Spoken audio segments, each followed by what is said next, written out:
Hello everybody, my name is SkillsXKills27 and welcome back to some Minecraft Redstone tutorials. Now, what I realized was I looked back at the old Redstone tutorials and I figured I wasted a lot of time and I didn't get through very much per episode. So we're starting a new, well, we're not starting a new season, it's going to continue, but we're going back to the basics, alright?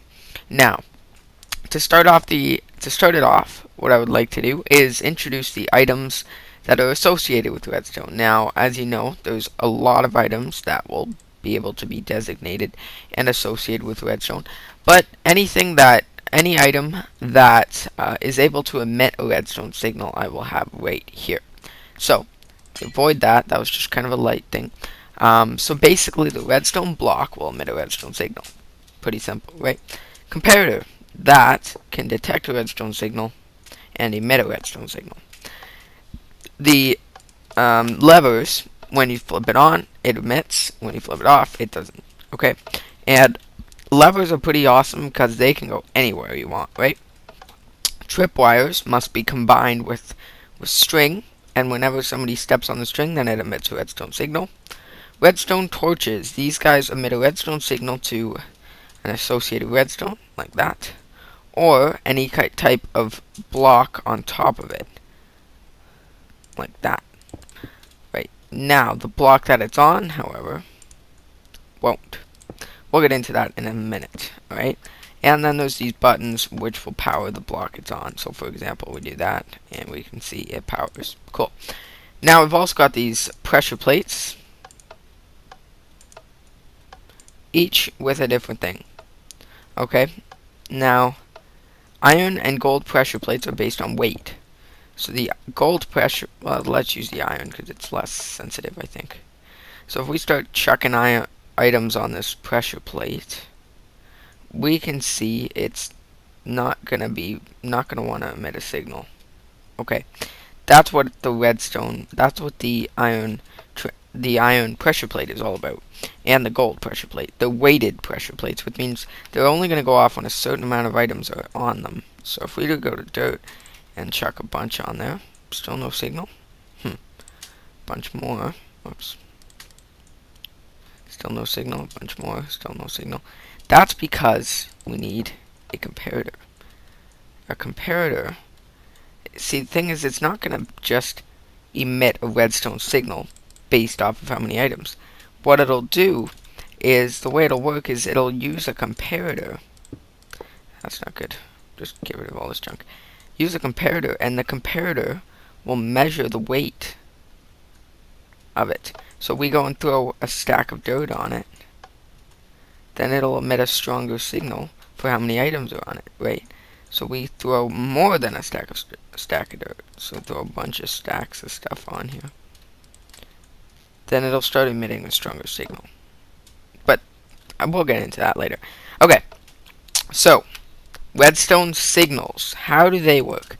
How does redstone work? Well, as I just showed you, a redstone torch isn't able to emit a signal below it or on the item that it's on unless it's on top of it, or unless it's, yeah, if it's on a block, it's not going to get that block powered. Now, how does the powering the blocks thing work? Well, let's first talk about redstone signals. Now, redstone signals, as you can see, will deplete over time, and eventually they'll die out. So you can't have the longest redstone signal in the world, because eventually it'll die out. What you actually need to add in are repeaters, which will extend the signal. Ta-da! Right. So, basically, as you can see, that's the distance that redstone will last. Now you can also see these effects. See how it's getting darker and darker and darker, and then it's completely dark? That's how you can tell. Okay? Well, that's one way you can tell. Now, a redstone torch will send a signal to the redstone when it's next to it, which is pretty cool. Now, what about this? Well, why do we have a torch powering the redstone, and then this one doesn't have a redstone on it, but it's still being powered? That's because of a direct signal, okay?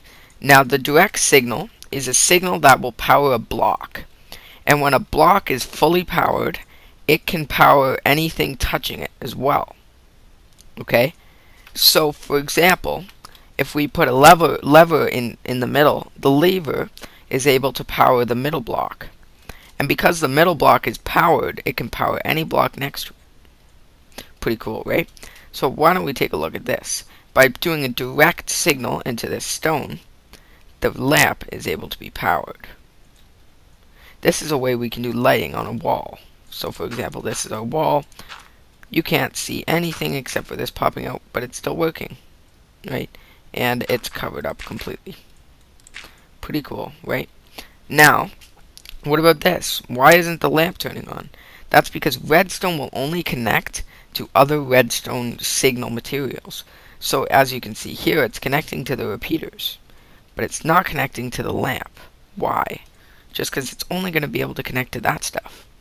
Pretty cool, right? And why is this not giving it a signal? It's right next to it. Why is it not working?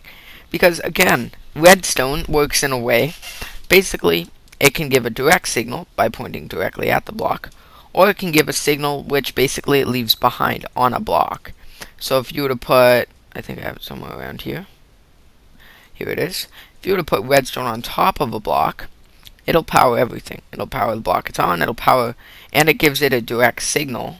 Gives the block that it's on a direct signal, which means it can power these lamps as well. Okay, now let's fly back here and take a better look at the repeaters. Now as you can see, repeaters have a slight delay, and that's one problem, but one thing that can be good for you. And repeaters as well, just like redstone, will give a direct signal. Now there's no such thing as a direct signal that's more powerful than going through two blocks. Can't put a block down here and then it'll work. No, it just doesn't work that way. It just doesn't work that way. See? No. Alright, and as you can see here, we've got the direct signal. Well, this shows the same thing.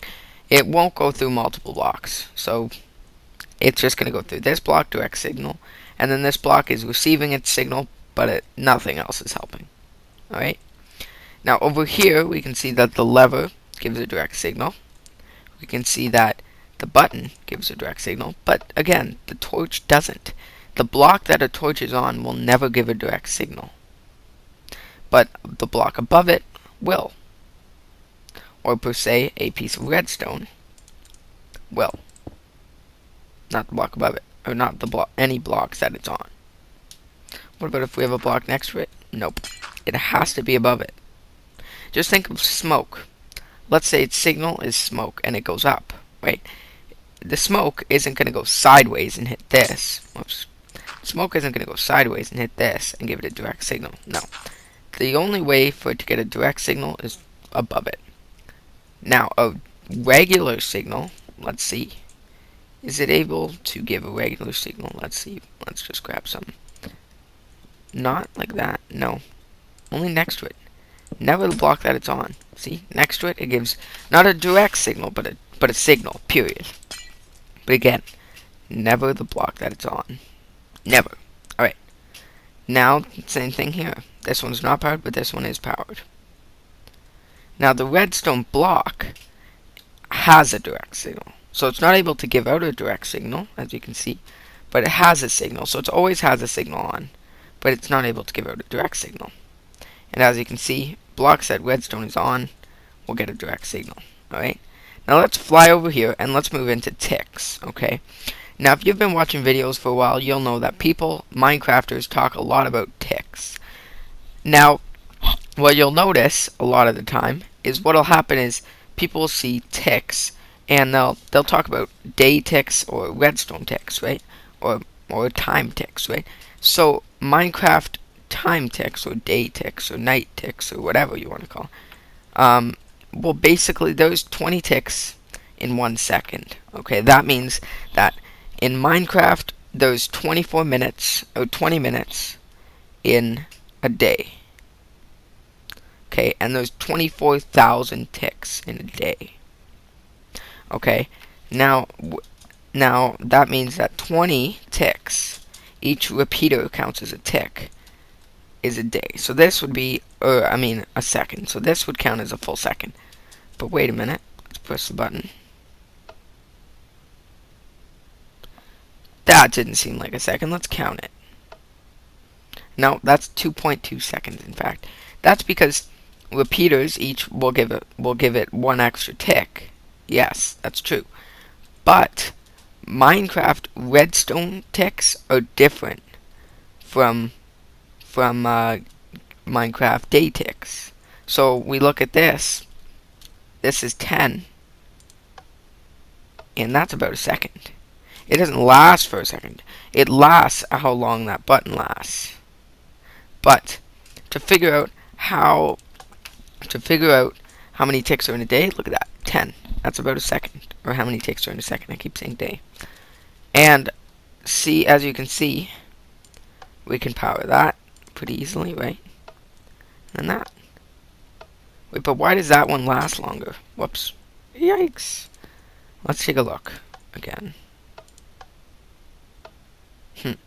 That's weird. That shouldn't last longer. Why don't we set up a little contraption with the information that we have already and see.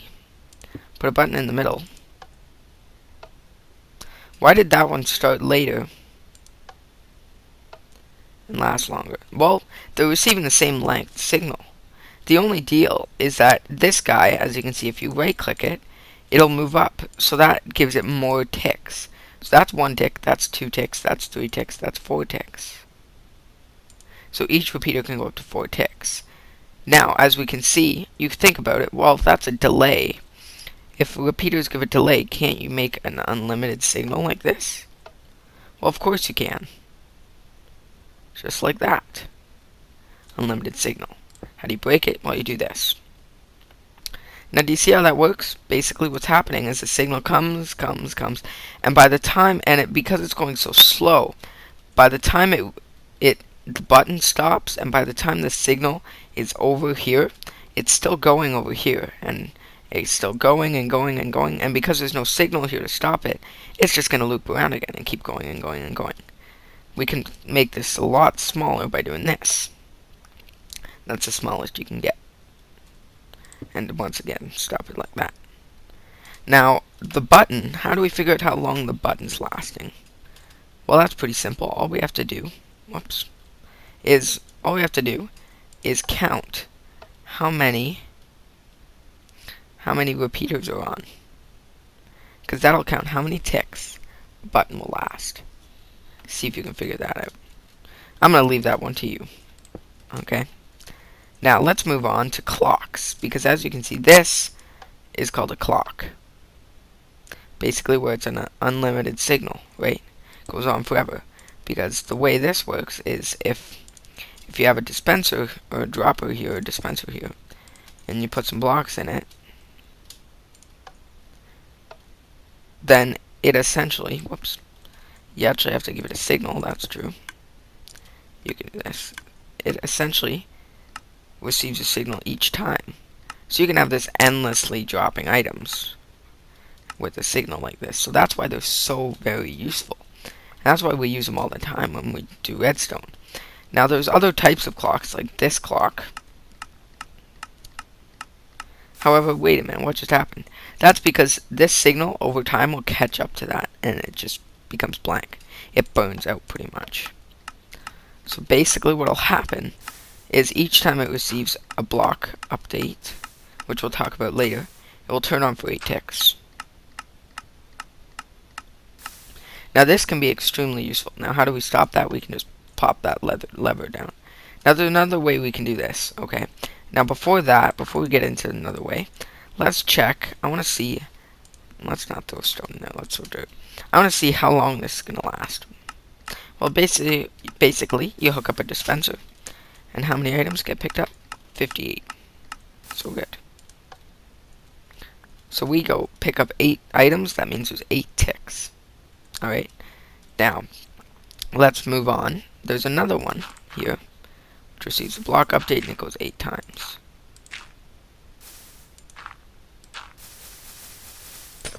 Pretty cool, right? Now, as well, over here, we've got a comparator. And let's just move over here. We got a comparator clock. Basically means when it's being fed a signal, it just goes rapid. That's the fastest clock you can get. But as you can see, it's not feeding the dispenser. That's because it's too fast for the dispenser to pick up. So if we were to hook up a piston, for example, pistons, I haven't talked about, but pistons will basically push out each time they receive a signal. So let's actually get a real signal going here. Like that. See, that's what it does when it gets a signal. So if we were to hook this up like that, we got rapid piston movement.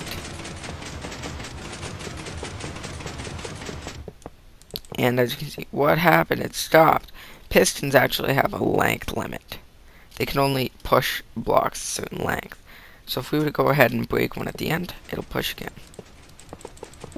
Pretty nifty, right? And that gets to be annoying, so we're going to shut that off. How do we extend that signal? We'll talk about that in a future episode. Now, comparators I haven't really talked about yet. Comparators, like I said, can create a signal based off items in a chest, items in a hopper, stuff like that. But as well, if you hit this, you can compare two signals. So basically, that's the way this clock works, is it's comparing signals. Now over here, we can do a little T flip-flop.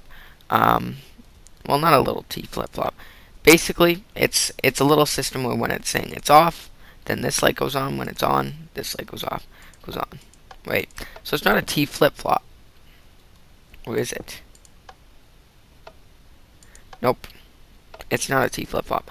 What'll happen is for however long the signal lasts, it'll turn on that light. Basically, how is this useful? It'll say, you can basically label this. You can go like this.